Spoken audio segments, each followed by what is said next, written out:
There we go. Yep, Faker just going to lock that one in. Nice and comfortable for him. Nothing too shocking there. And maybe we just go ahead and get something like the Gnar for the top lane up front in case Jin Air wants to take the currently available Ornn. You know what this draft says if they do lock in Gnar?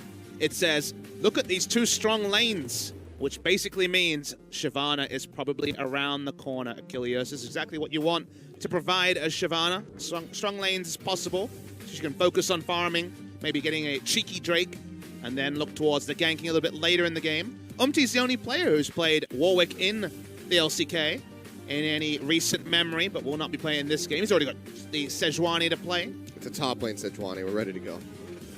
I mean, we've seen it many times, but not for a long while now. Landscape for that one's changed quite a bit, so it seems like we're just going to have the lockdown combo here with the Braum and Varus for Teddy and Wraith. It would be he's playing around. Okay, he's just going to flip over and actually take the Caitlyn. It would have been the trio, too, because it's the Sejuani Braum. Yeah, that's true. And Faker's Zoe. It's not been banned, but it's not going to be picked because they already have Ryze and Gnar. You know, I just thought of that, and now I'm extra sad. Does suggest that perhaps the bans towards it the other day were unnecessary. Zoe, if you guys are wondering here in Korea, has fallen through picks and bans a couple of times. Okay, so let's do this. Let's do Tahm Kench support, Gnar ADC, Ryze top, put the Zoe in there for Faker, and then we just got to pick up a jungler and we're good to go. Why not just Ryze jungle? You could do that too. It's not a possibility. It's not that awful. It's pretty awful, but not that awful. Someone one-tricks it at Challenger for sure. Not yet, but soon. As we look at the bans here, finding some coverage for a Ryze mid lane, so maybe that small dream is dead, Achilles. Well, with taking the Caitlyn, they'll go ahead and ban away the Varus. Don't want that in the hands of Bang, so gonna have to be a little bit more creative. Pumandu very vocal as one of the coaches here. Still have Koma in the booth, though. See, second ban here, so coverage for mid lane, coverage for top lane. I think Untara is perhaps the one who has shown that he needs a little bit more of a help than Faker. We'll have Camille there. And for the final ban, could double ban ADC, but there's quite a few left open. And they will ban the Shyvana, so they're not going to play with fire here. Our Jin Air, they also have gone to op.gg and typed in SKT Wolf, but it's an I instead of an L. He's very tricky. Turns out they did their research before their match. So good on you, Jin Air. Saw right through it. Kha'Zix and Jarvan are the other kind of big possibilities here, but the Kha'Zix fallen out of favor in recent weeks, so more reliable is the Jarvan. Now you have Jarvan Ryze, or if the Mega Gnar is there, the Gnar and Jarvan. So when it comes to lanes to gank, he's in pretty happy stead. Narvin. The Narvin. Narvin the fourth. I'm not going to roll with that.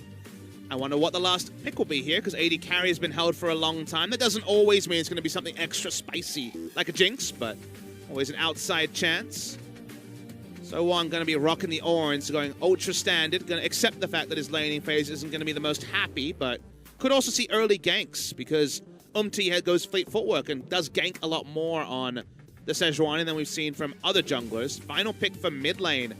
Now this would be a risk. Okay. Yeah, I don't think that would be the best option there. Malzahar will be the lock-in at the end for Grace. Ultra standard stuff. Yep. Good laning matchup as well. SKT. A lot of different options. They're going to go for the Sivir that we've seen a little bit of. Probably going to be Unsealed Spellbook on the Sivir to go for that pressure attempt. Does mean that in a tough matchup, this is a self-counter pick because Caitlyn is very, very strong against Shyvana in lane because of the sheer range difference. But hey, you get the Unsealed Spellbook, you go back to lane, you teleport back in, the Sivir versus Caitlyn, I should say, and you just try and get through what is a tough lane base. So to self-counter pick yourself as Sivir versus Caitlyn is certainly a risk, but Bang knows what he's getting himself into. Early laning phase is not going to be great, but just trying to navigate it. And team fight-wise, though, the Sivir ultimate goes great with what SKT have already selected. Oh yeah, I mean, getting on top of the enemy is going to be very easy for them, what with the Realm Warp and the charge there from the Sivir ultimate, so plenty of ways to go ahead and close the gaps there onto the members of Jin Air. So Bang yet again going back to that Sivir. Saw him just play it a couple days ago to pretty good success. So got them that match victory. SKT, again though, you want this to be as clean as humanly possible going into the telecom war to really make KT panic. And I think this is the matchup that will influence how clean or unclean that is. I liked Umti and his creative pathing on footwork Sejuani, and Wolf, we've only seen a single Sejuani game. So Jarvan is different, his lanes are set up for ganks, but both teams know the strength early, the strength as it develops. The pathing for Wolf will be the thing we look at. It's gonna be very fun to see. Only his second game ever as a professional jungler. All right, well, let's see if Lightning can strike twice, and if they have success with it here. With him on this J4, Jin Air gonna be looking to take down SKT. Tall order ahead of him. Let's see if they can pull it off as we jump onto the rip for game one.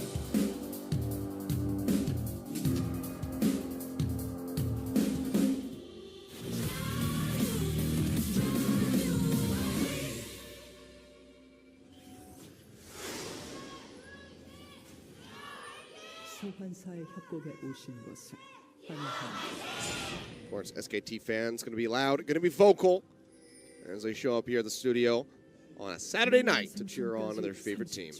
Where better place could you be, OGN Legion, than joining us for another SK Telecom game? One match win already.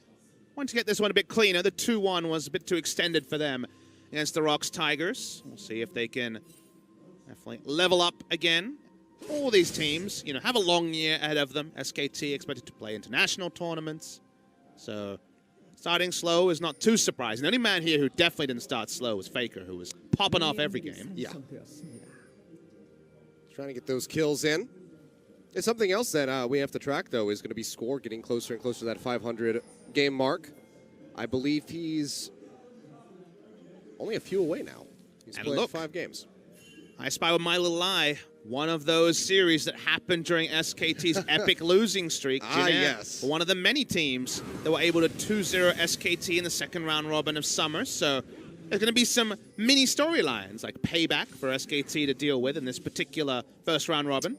So Soan took Smite at the start of this. Interesting. So that's something that we saw from Flandre when he was playing red side on Vladimir. If you're going Unsealed Spellbolt, you can take Smite and give basically a super leash, so we didn't have it on screen, so we didn't even bother to look to see if it was Ignite, but Smite does help with lane control. It's a bit of a nerfed version of the minion dematerializer in lane, but at level 1, it opens up jungling options, so now gets a power leash topside, which is not something you usually see.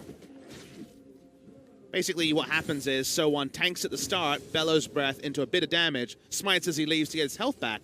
And it's about the best leash you could ever ask for as a jungler. Well, not bad. Help fast track here. He's got the Sejuani, so getting up into the face of Wolf on an invade is not going to be the easiest thing. Confirmation that he has gone once again into fleet footwork for ability to go into precision tree and get 18% attack speed for the faster clear, especially on the single target camps, but also all the bursts of movement speed to guarantee getting in the best position for both the autos, the ganks, and the stickiness. So it is a very obvious or a very big option. A lot of junglers here have preferred Aftershock just for the guaranteed tankiness, but Sejuani has a passive, so more about being proactive pre-6, I think, the fleet footwork. Faker here, playing up into the face of Grace, has been commanding the CS in this lane thus far. That's a ward, but does not spot just yet. Seems like just going to be rotating down towards this bottom side of the river. He'll be trying to do a raise and come over the Scuttle Crab for a gank, but he's not Jarvan, so the gank success on the Sejuani, not going to be quite the same thing. Uses the scrying plan, so Faker knows just about where Umti's at. And can play around that accordingly. So another nice trade there in onto Grace, chunking him down steadily while maintaining the CS lead.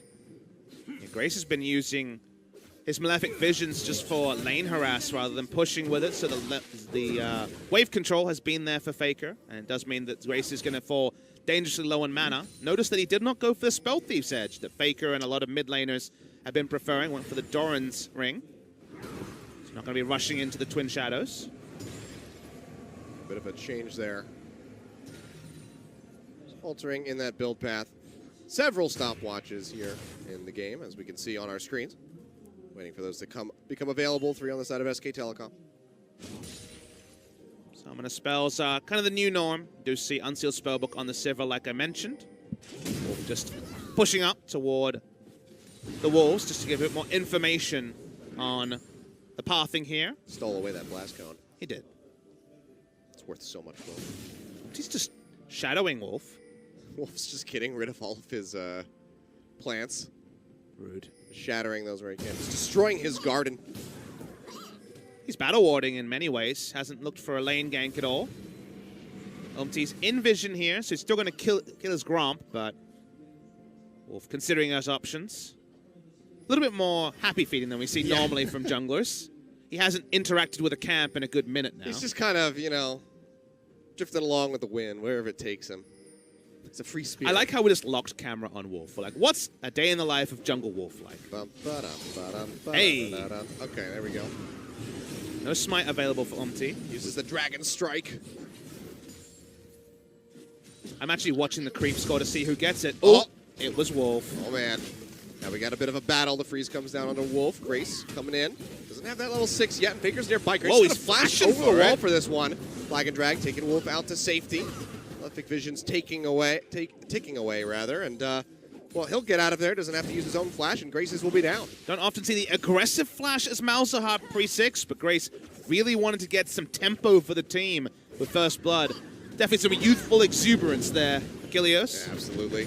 Stun into the wall here from Montara as he's hit that level 6 spot. He's trying to harass Sohan as much as possible, trying to force that back. And Faker gonna miss the big Raptor there. Now Grace is going to be very, very gankable. Hasn't had really any lane control to speak of against Faker, which probably isn't a new story in and of itself, but with the flash down now, it's going to be even more tricky for him. He at least hasn't let the CS discrepancy grow much. Right now, going to be down by 13 CSs. Faker can sort of pick these up. So the reason we haven't seen much Sivir in the past is her laning phase. This is the sort of matchup exactly where, without the new runes, you would never consider Sivir into Caitlyn, as Sivir's actually taking some really good trades. Really short hop there for Rain. The reason for that's pretty apparent for anyone who's played the matchup from the Sivir side. You take 2 autos for every auto you're able to put on the enemy, so you lose basically every standing damage trade. But Unsealed Spellbook and the flexibility to take teleport as early as 2 minutes into the game when you get your first shard, or thereafter, means that you get extra shops in over the Caitlyn, get back to full health, get a refillable pot, buy some attack damage, and actually can just kind of shove and then teleport back in whenever necessary, and you can go back to heal later. So that flexibility has brought it in as EQ's down for Wolf. Wolf going aggressive here. Flash down for Grace as he tries to get in. This is going to be the Ornament coming through. Stopwatch there to help keep Wolf alive here for the moment, but I think he bit off more than he could chew. Flashes aside, he misses the Dragon Strike in onto the flag, but he somehow still has not died. One more auto attack from Umti will finish him off. In the meantime, Grace here gets another grasp down onto Faker as he starts kiting his way back. Jukes out on the silence. Umti nearby, throws out the ultimate. Faker jumps just to the other side of it with the flash and will keep himself alive. But now Umti going to be looking to take away this red buff. And suddenly Jin Air, First Blood on the board. And this is why it was a tricky assignment for Wolf starting against Jin Air, because Umti is a crafty jungler. He has an aggressive mindset. We knew the moment he locked in Sejuani, he was going to take fleet footwork, and he does not necessarily over-respect enemies. He definitely looks at Wolf and says, this guy may have played 535 competitive games, but he hasn't played 535 at jungle. His ability to jump in there, to test his limits. It's a tricky assignment. It's not a farming jungler for Wolf to deal with. It's one that wants to carry. Yeah. Well, bit of a miss up there by Wolf. We saw this at the beginning of the last game, where he went too aggressively, went over the wall, chasing in the Azir, trying to get the kill, didn't do it, gave up the kill in the end.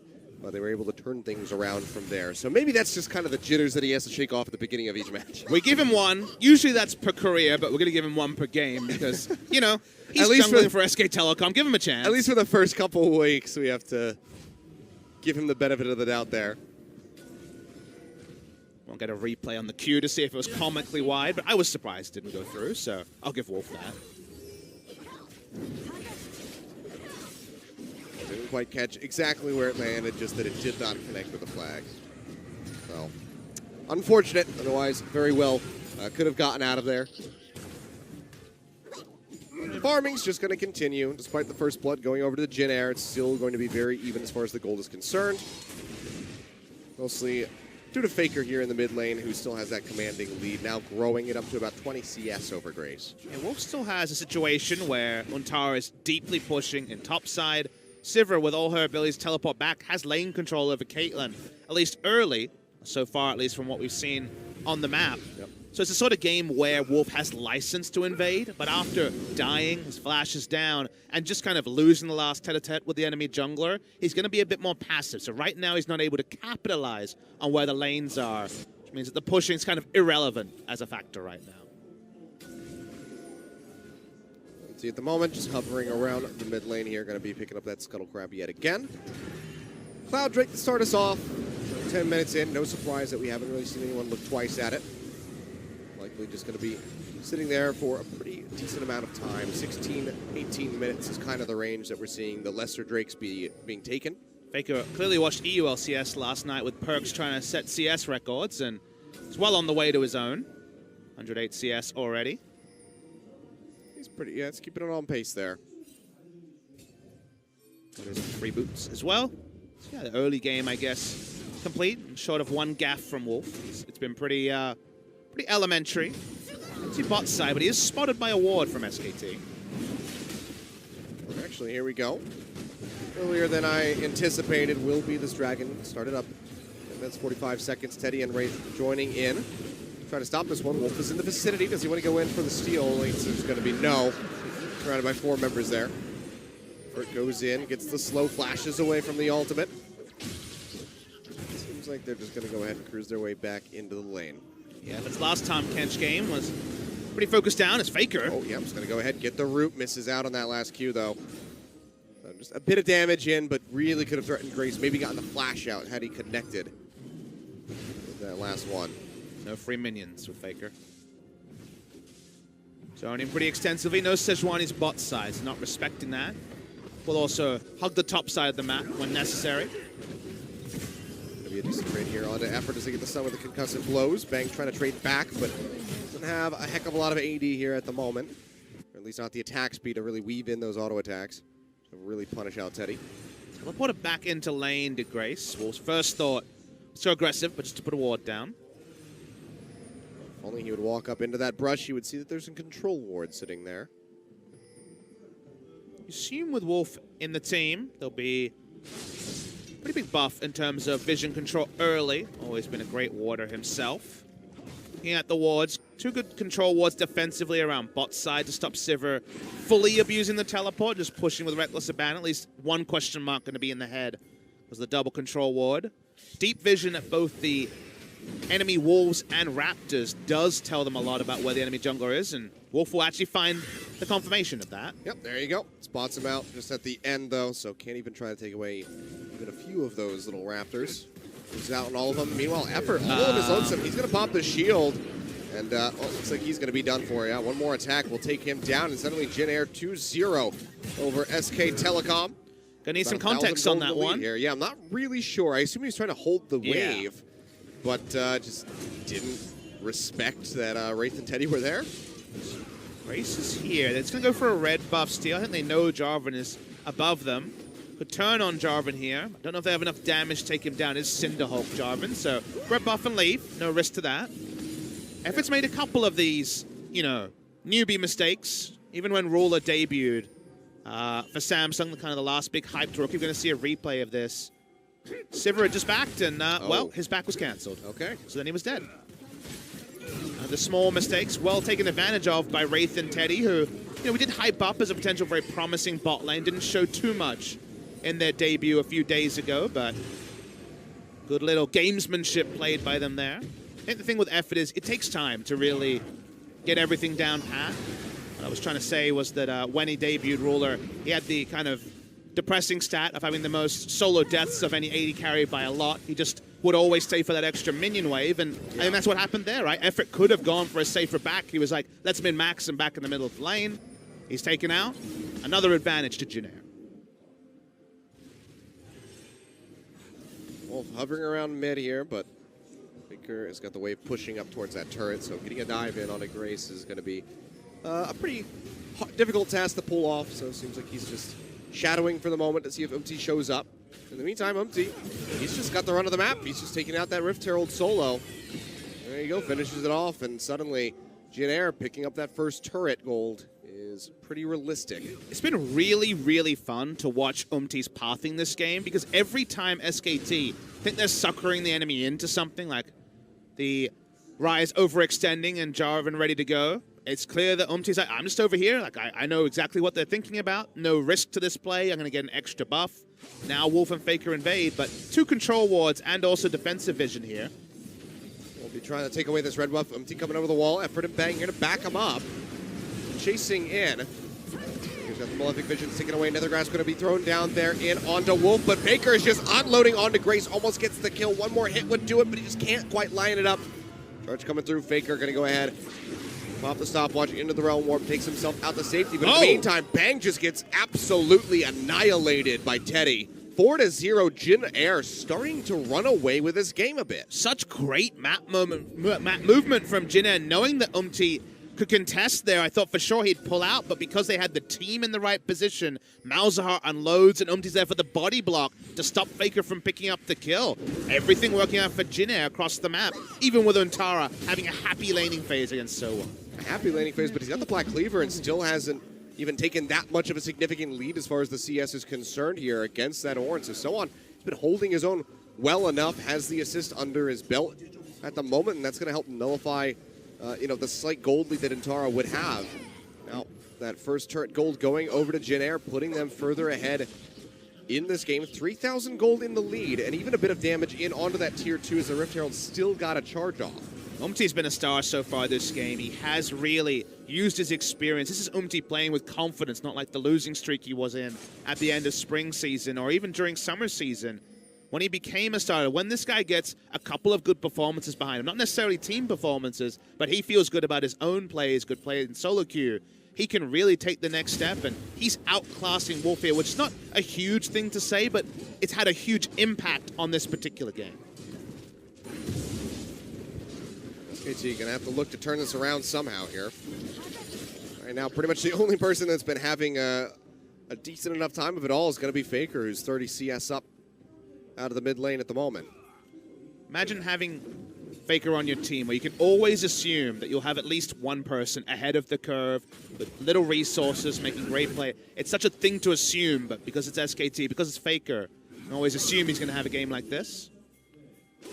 I wish I had that assuredness every time I played solo queue, Papa Smith. It'd be great if I knew that there was just one person I could rely on. They're allowing duo and challenger. Just qualify for challenger. There we go. Perfect. I know it's a small jump from where you're currently at. I think I'll just probably have to duo my way up to challenger then. So I'll have to get in touch with Joel one of these nights when we're both sitting at home not working and start the grind.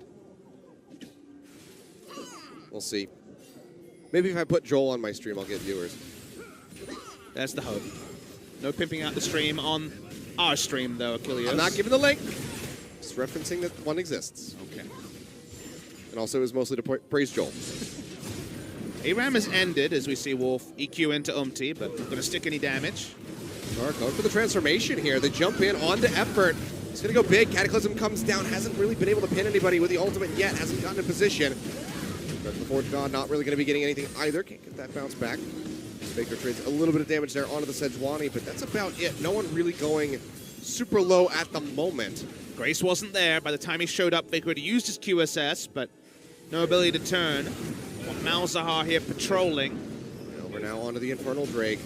Gonna finish this one off down to about 2,000 HP. Wolf, is he gonna go in for the steal? No. Gonna short it. Can't get it in time, and that's gonna be the confirmation there. Going through for Jin Air. Nethergrass thrown down in onto Everest. They try to finish him off. Great health shield will get popped, and it's not gonna be enough to keep him alive, but now SKT are gonna be looking to turn things around. Untara, he gets the transformation. Double pin into the wall. A double kill for him as he rips him apart. A triple kill at the end. Faker finishes off Grace. Umti will be limping his way out of the fight, and just like that, SKT nearly tie the board for kills and bring back a heck of a lot of gold. Yeah, big team fight for SKT, but even bigger one for Umti, finally getting a little bit of a highlight clip himself.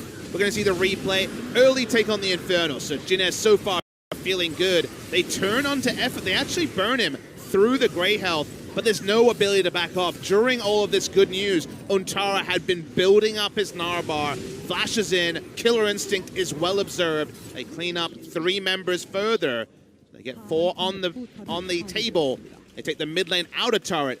Big shift in momentum to SKT. Yeah, beautifully played, and just like that, just 300 gold separates the squads. Jin Air does have that maybe potential late game win condition going with the Dragons right now. 2 stacks, 1 Infernal, 1 Cloud, with another Infernal on the way. But if SKT can take that away, And that's pretty much going to nullify it. So right back in onto the path to victory, potentially for SK Telecom T1 after that massive, massive fight. So props to Untara, who's been relatively uninvolved for the longest time here in this game. Suddenly comes out with a triple kill, 3-0-0 there on that Gnar. Best players take their moments, and Untara still developing that sort of a reputation. Double control war, that's never a good feeling for the side of Jin Air. And it's one of those moments where now suddenly the CS leads in top lane and mid lane are relevant because they were able to pick up those kills. Suddenly the gold lead just surges forward. It's only 500 for Jin Air after all their hard work in the early game to get advantages. Kills worth basically no more, no less. I mean, it went from 3,000 to just 500, as you said. So that shrunk down very, very quickly. And now it's just the strength of a team fight. Suddenly it's all equal here. We get into the next fight. The map control has gone the way of SKT. Jin Air can find a way to wrestle it back. Again, it was all good news. It was all Jin Air until that one fight. Well, Jin Air looking for the push here onto the mid lane. Quite a bit of damage going through there onto Bang. It does get popped up, but now Wolf comes in from the sideline, throws down the Cataclysm in onto Teddy, but they're actually trying to turn this one around. Beautiful devour there from Effort, saving Wolf from that stun from the Sejuani ultimate. And now Faker looking to go aggressive here against Grace. Has that ghost pop, threatens him back. Might just be able to settle here for the turret, but now the wave clear there from Grace. Goes ahead, gets rid of those minions. No threat from Faker for the QSS here. Charges his way up. He's already got the QSS completed, so there's no real ability to layer. Probably just going to push here for Umti. Doesn't have his flash. Wolf coming in from the side, goes in, gets the flag and drag for the pop-up, but they don't really want to pursue any deeper than that. Just back away. Faker able to, even under turret, get autos in, harass because of the QSS he picked up earlier. Being a nuisance in a side lane has always been the Faker way. Gotta say, though, that devour from Effort was perfect. Super well timed. The ult had registered onto his teammate and just devoured him. Any earlier, and he would have been stunned in place himself. Yeah, I was gonna say that was the most impressive thing, was he got the devour and didn't get hit by the ultimate himself. Was just perfectly positioned for it. So really solid stuff. As SKT looks to get themselves back in here, 1-1 as far as the turrets are concerned. So SKT's game plan here, and I think we have to talk about it again because this comp they've drafted is what is considered by Koreans the 8.1 super draft, Ryze and Gnar, is the fact that you have very strong side lanes. You know, the ability for Ryze to play the side lane after he got his early core items and some turrets have gone down. Gnar in the winning matchup against the Ornn. But you can play the side lanes, but you also have Ryze ultimate to look for the team fight. So balancing both strong side lanes and strong team fighting is seen as the gold standard draft. It's one of the reasons that Zoe isn't picked up, is that she's more of a mid laner like Orianna rather than the ability to play the side lane like more of the Ryze flavor. They have very strong pushing as well. Winning for SKT from now is actually warding both the red and blue side of Jin Air and playing the side lanes, then getting free objectives, a free Baron, a free Infernal Dragon when it spawns. That's what winning looks like for SKT. That's how you play out the win conditions of this comp. Well, given a few of those deep wards that we're seeing from SKT onto that lower half of the jungle, getting set up for that Infernal Drake that's going to be spawning in 1:10. It's not going to be too difficult for them. See, Untara is still just hovering around the bottom side of the map, trying to contain so on. Just keep tabs on him, and Faker does finally knock down that top tier 2 turret. Non-interactive objective takes. That is what SKT would prefer. They're also in a good position to fight if they get the drop on Jin Air as they try to defend their vision. Yeah, 2 items coming through there from Bang. Has the Essence Reaver and the Static Shiv. So that damage going to start coming through for the Sivir. Teddy's pretty monstrous. He's kind of had the run of bot lane in those early kills on Effort, so... Working on the second Zeal, yeah. It's very close to it, too, as we can see. Over 1,100 gold sitting in the pocket. 2,100 there for Bang as well, so should have a nice purchase as he starts recalling here. Teddy trying to get the wave moving in, get some damage from the minions there onto the turret. I'm always distracted by the size of the shields in the current overheal and Relic Shield meta. I mean, it's ridiculous at times. Everyone's a tank. Actually, the interview with Ruler, when he was asked about his preference for Varus, said the base stats, and kind of alluded to the fact that between the base stats and the percentage HP shields, you're just super tank as Varus and win the standing DPS trades. Infernal is going to be the next battle line. Yep. Since then, SKT actually have a gold lead, so they're in item parity. Remember, they won the last fight with an item disadvantage. Scuttle Crab's on there from SKT. Don't see them start to push in. Tara getting ready to transform now. So Jin Air peeling back away from the fight. Could just wait for him to be exhausted. It's definitely a waiting game. They also used the Unbreakable, but they surrendered so much vision that they could never just poke a couple of heads in and put any doubt into the mind of SKT. So like you say, they just have to give up the Drakes. So answering Infernal for SKT. And another Cloud on the way. So it seems like that's just going to be the pattern here.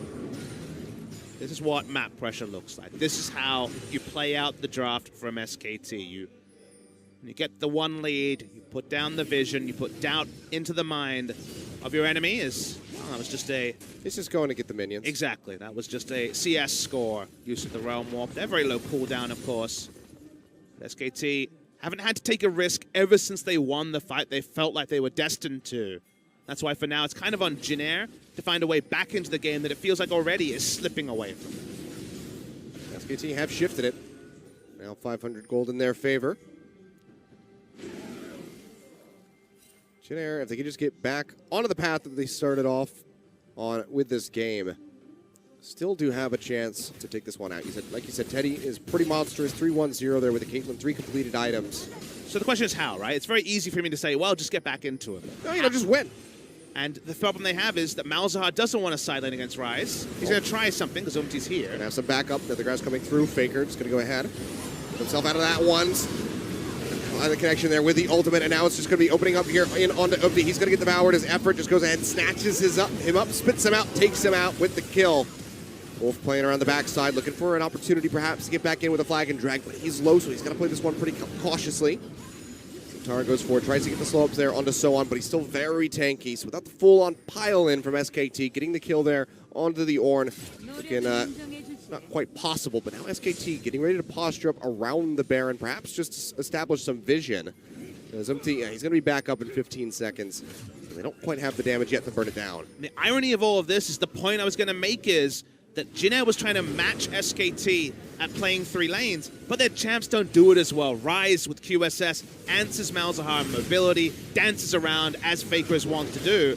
Jin Air does pile down mid lane, so even with 4 members, they take advantage of a couple of backs from SKT.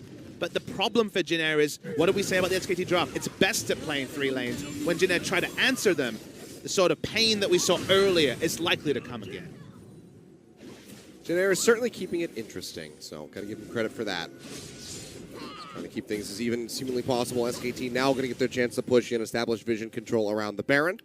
But, I mean, for the most part, we're pretty tied up here, Papa Smithy. 400, 500 gold separating the teams. A Cloud Drake away from SKT from having exactly the same as Jin Air's as it's 2-2, 5-5 in kills. This is... feels like it's cascading away from Jin Air. So the question should be, how do they get back into the game, Papa Smithy? If that question was asked to me, I would say, what have we said they have? No, I'm going to assume it. You don't even need to say it.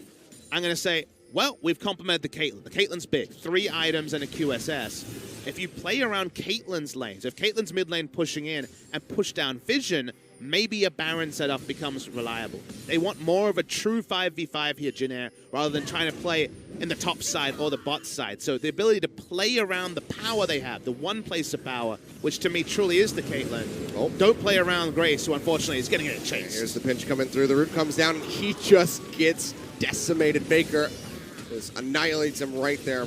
Pops him out, finds another kill here for SKT. As they continue to try to push this lead. I mean, Ghost Flash is not enough for Malzahar to match Ryze in a side lane. That's what we're learning again and again. And if Jin Air keep playing like this, SKT will get another pick, and we'll get to the time where the death time is so long that a free Baron will come as well for SKT. Well, you know what I think we might be looking at here, if you can correct me if I'm wrong, but I think we might be looking at our first Flame Horizon of 2018 season, as Faker is nearly 100 ahead of Grace. In Korea, for sure, there was a double Flame Horizon from Perks when he was popping off on Ryze yesterday. I didn't get to watch the ULCS yet.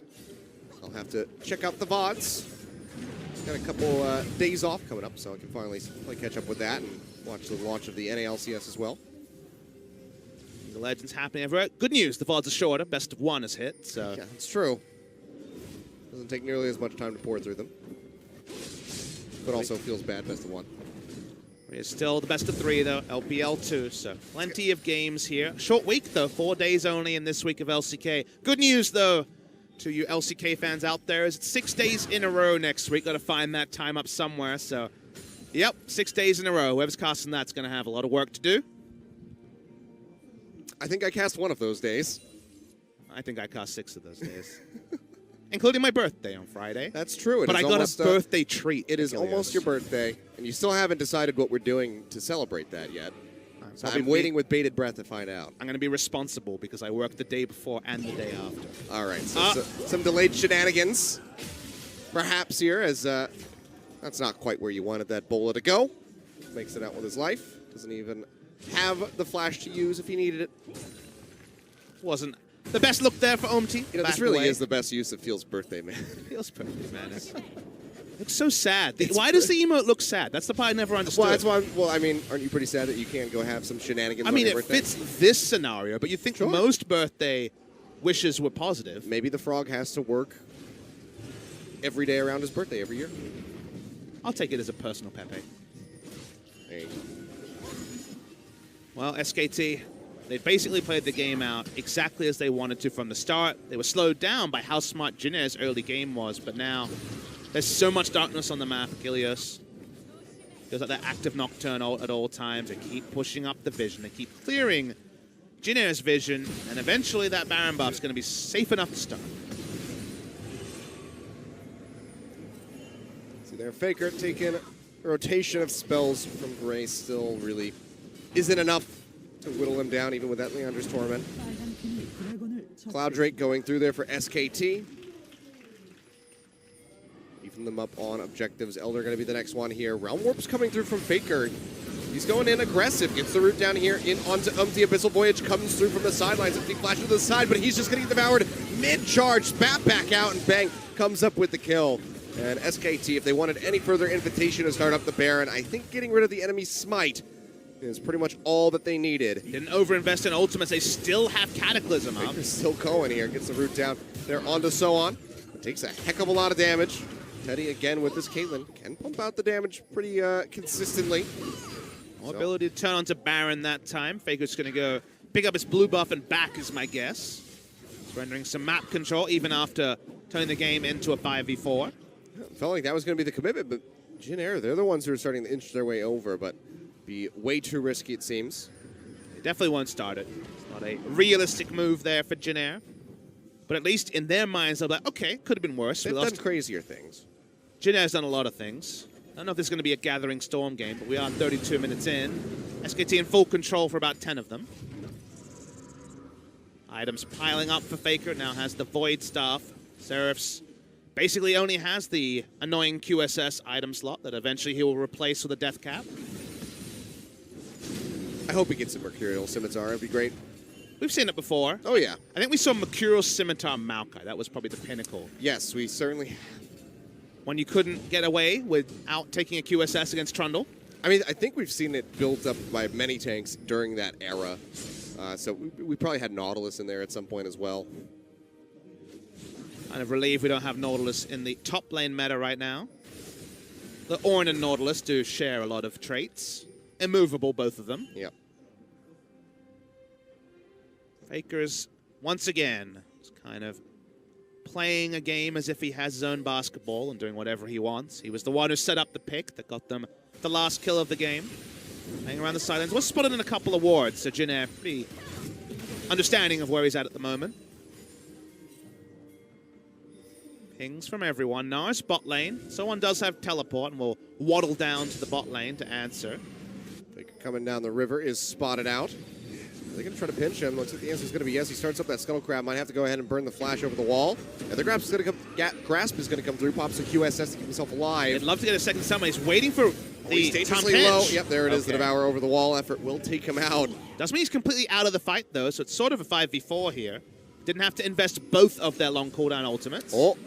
Is he not paying attention? He's not paying attention. Wraith! He got him! Just orbital strikes Faker, who is busy shopping while he recalls.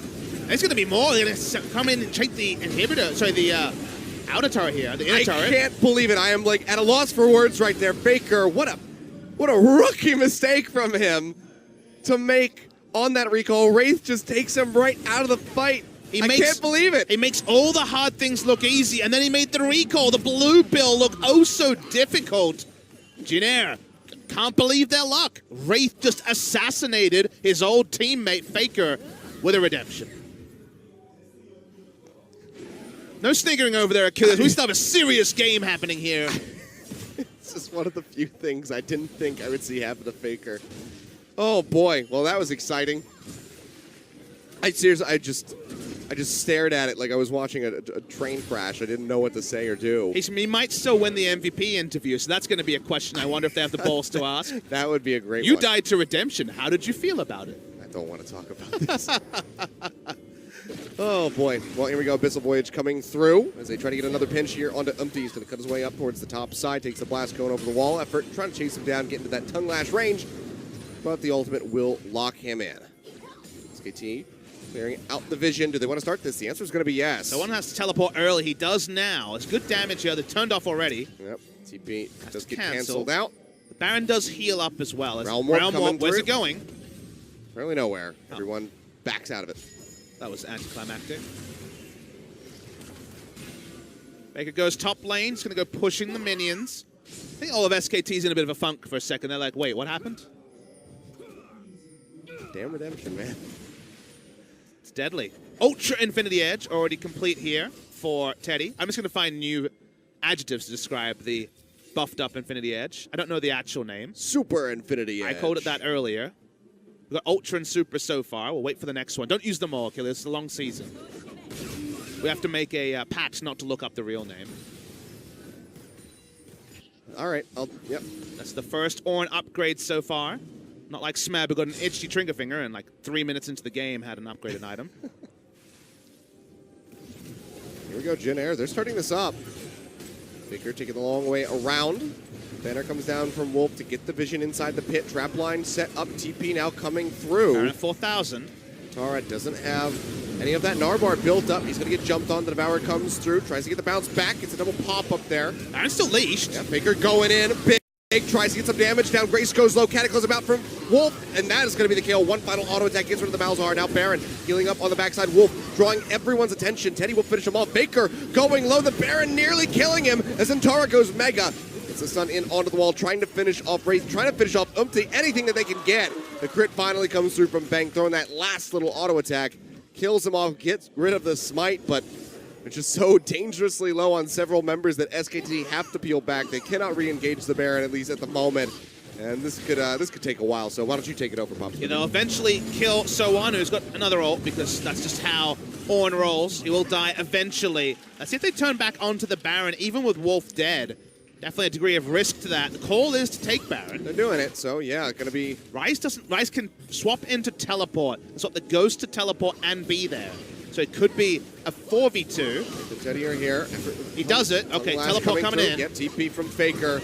It's going to have to be them cutting back. Another transformation from Antara. Misses the wall up. Doesn't quite have the ultimate available. We'll just go ahead, get Wraith. Teddy going to be alive here for the moment as Banks goes ahead, pops that shield. Beats up the ace in the hole. And this should be SKT finishing off the Baron. Finally here, 38 minutes in, they will take it out. Right as Wolf rejoins. I think it's best to wait for the replay to talk about the way that Jin Air misplayed. That was actually a pretty significant misplay, as they did not have one idea of what to do in the fight. That was a sort of area where you could see there was frantic shot calling, as Umpty and the rest of his team had different objectives by the time SKT was able to force a fight. We'll talk about the end result now, which is Baron over to the side of SKT. Means that Caitlyn no longer has the non-committal wave clear. Malzahar no longer can clear with any reliability. They're actually just going to turn it into the double buff. Yeah, starting off the Elder. The Elder there, throw down the control ward to deny the vision away, and Jin Air, just 3 members on the top side of the map, they cannot respond to this, so they're going to just try to have to turtle up and eat their way through the onslaught that's coming to them. SKT Realm Warping in will finish off this tier 1 turret in the bot lane finally, bringing them to 3-3 yet again, getting rid of all those outer turrets. And yeah, this bot one likely going to fall very swiftly as Jin Air is late to rotate. They're so powerful at this point that they're SKT... just getting ready for the inhibitor. Exactly. They're not worried about traps either. I think they're going to start pushing up here. Our SK Telecom T1. Because the minion wave in top and mid is so far away, it means that if they just waste all their time with the Baron here, it might actually be better to recall because you have 2 minutes of uptime than try to overforce with no lane control. And it seems like Bang agrees because he's going to rush top side. To take back what I said, because their minion wave in mid and top was so far away, it wasn't worth 2 minutes of Baron buff just trying to tunnel down bot lane. Trying to get those waves moving, get the recalls off, spend some of this gold these guys just picked up. 3,500 gold lead for Faker, who, like I mentioned, so close. He sold that QSS, bought the death cap. Probably wishes there was an Ornn on his team to allow him to spend the rest of his gold, but it's just going to be sorcery elixirs from here for Faker. 10 CS away from the Flame Horizon here. 11-7 in the lead is SKT in kills. Gold stretching it nearly to 7,000. Say in the early game, the difference in the game was between the two junglers. T outclassing Wolf, but Faker's done Faker things, and now he is, of course, the big reason that SKT are way ahead here. I feel like the next Realm Walk probably decide the game. Lane assignments can never be ideal at this point. Now side pushing with Elder Dragon and Baron buff in the bot side, or unable to tank up minions, so not getting huge advantage, but still being able to push up. Blue buff over to Faker. All the ducks are in a row for SKT, but just like we found out in our previous series, that doesn't necessarily mean the game will end in the blink of an eye. So there's a lot of delay available here for Jin Air. Yeah. As far as going to the 59-minute mark, don't think we're going to quite hit that, but 41 minutes, still going to be a decently long game here. As we see the Abyssal Voyage coming into the mid lane, SKT making quick work of that second inner turret here. And remember, they have another one of those. They also have the Realm Walk. Oh, the Forge God coming through to get the pop up in, only onto the Gnar, right as he gets the transformation. Stun from the Sejuani as well, just to lock up Untara. He takes a little bit of damage, but overall, it's going to be pretty healthy to stick around in the fight. You can see the ticking coming through. 127, 126 HP. Rolling in, so he is perfectly fine. Rotation up to the top side of the map. We'll just eliminate that turret as well. SKT just giving Jin Air the runaround. I mean, you play two lanes so powerfully if you have Ryze and Tahm Kench, because you have two members in one. They can rotate through, one of them being the Tahm Kench, and you have the Realm Warp to counter-rotate as well. Just getting all of the inner turrets, now only the inhibitor turrets remaining for the side of Jin Air.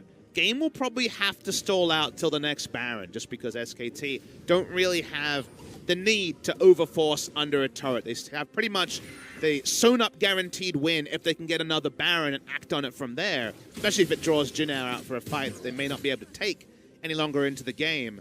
So things still very comfortable for SKT, and yet we're still not 100% sure what that endgame clock will read. Got to give props to Teddy and Bang here for their CS. 550 plus on both of them. 43 minutes into this game. 6 items there going through for both. As Bang, I believe, just swapped out for the Ninja Tabi instead of the attack speed boots. Circuit Greaves, not really what he wants. Just wants to take that reduced damage from Teddy as they go later into this game. A full zoom in on Faker, showing the people what they wanted to see. We're going to see a rotation. They're going to look for Teddy. Oh! Can't quite get him. That was lucky. Off by about a full second and a half there. If it's been better this game, a couple of deaths early, but that was also Tahm Kench when he gave over deaths in his last series, but a bit more on point here with the Devourers. Unfortunately for Teddy, who has another kind of free farm game, you'll notice he's 6 item, no boots again. He's going to remember that feel from Jin Air's game a couple of days ago. He was off on his positioning in team fights, we should mention as the Vayne. He needed to do better, and Ambition was able to tie him up. There's such a strong front line he's facing, the Tahm Kench. Even the Ryze in his face is going to be very difficult for him to puncture through, even at 6.5 items, 7 items, depending on how you want to call the Ornn upgraded Infinity Edge. Grace has just not got a foothold. Oh, they're playing forward, but they have the jump on him. They're going to go ahead and lock him up. The Devourers there from Everett, trying to keep him alive, at least for the moment. Call the Forge God. He bounced back in, knocks him up yet again. Faker going low, gets the shield in the back. Will stay alive here as he retreats, and it seems like everyone's just going to go their separate ways. Does mean that Faker's going to be out of the fight for at least a little bit. They're probably not going to need to teleport. He can just go straight with the home guards to the mid lane. It's not long enough for Jin Air to actually have a man advantage and get significant turret damage, though. They're going to get a little bit. There's one poke, there's two. All right, Faker's actually going around the side. I think SKT want to come in. I mean, they used a lot of their catch mechanics there onto Faker. The ultimate available for Empty here for a while. Another grab used there onto Effort as they try to burn down Wolf. The Devour keeps him alive for a little bit longer yet again. Effort just playing to sustain the lives of SKT members. Wow. That's going to be the inhibitor going down. Jin Air able to force that out. There's so much value from just the ult onto Faker. DPSing Faker out was enough to get them an inhibitor. Kind of the reality when your wave clear is Ryze and Sivir needs to walk up into threat range to actually wave clear means that it was too easy for the side of Jin Air. Just one Unbreakable stops a Boomerang Blade and the minions register, so does the inhibitor. So very much against the run of play. Consider how the last 25 minutes has been. The first inhibitor of the game actually goes to Jin Air. Yeah, SKT now hovering around here. Baron has respawned Jin Air. They know that they can't go back. They can't answer that massive wave that's built up in the bottom lane. The pings are coming through, but they have to be so worried about this. They're pushing in. Jump coming through, looking for the hit. Flag and Drag not going to catch anybody. Glacial Fisher comes down. Does pop up bang. Baron comes through. He'll stay alive as they start retreating. So on completing the TP. Has the Call to Forge gun coming through. Knocks them all up. Wolf goes in. Doesn't have the catch up yet, and that's going to be a massive stun coming through on Tara. Right up in the front line, jumping straight in on top of Teddy, trying to get the kill. Wallop comes down. Wolf with a double kill. The Devour, Faker picking up the kill onto one. Bang! Onto the other. The bot lane destroyed, and it's only So-On left retreating from the fight. Ontara, all the way a monster, a second time Achilles. Saw Teddy walk up for an auto. Ontara jumps in, hits 3 of them into the wall. That's game. That's his game. Right off the back of that fight, 46 minutes on the clock. Baron be damned, SKT doesn't want it, doesn't need it. They crush out 4 members of Jin Air, the TP there from Antara to set up the crumbling of Jin Air's base. They will go ahead and knock down this Nexus. Another hard-fought victory here for SKT, much like we saw from MVP versus KT earlier on today. But they get the win here in Game 1, Papa Smithy. But the question is now, does Game 2 get any easier? Few mistakes from SKT, but I take your point. It was still a bit toy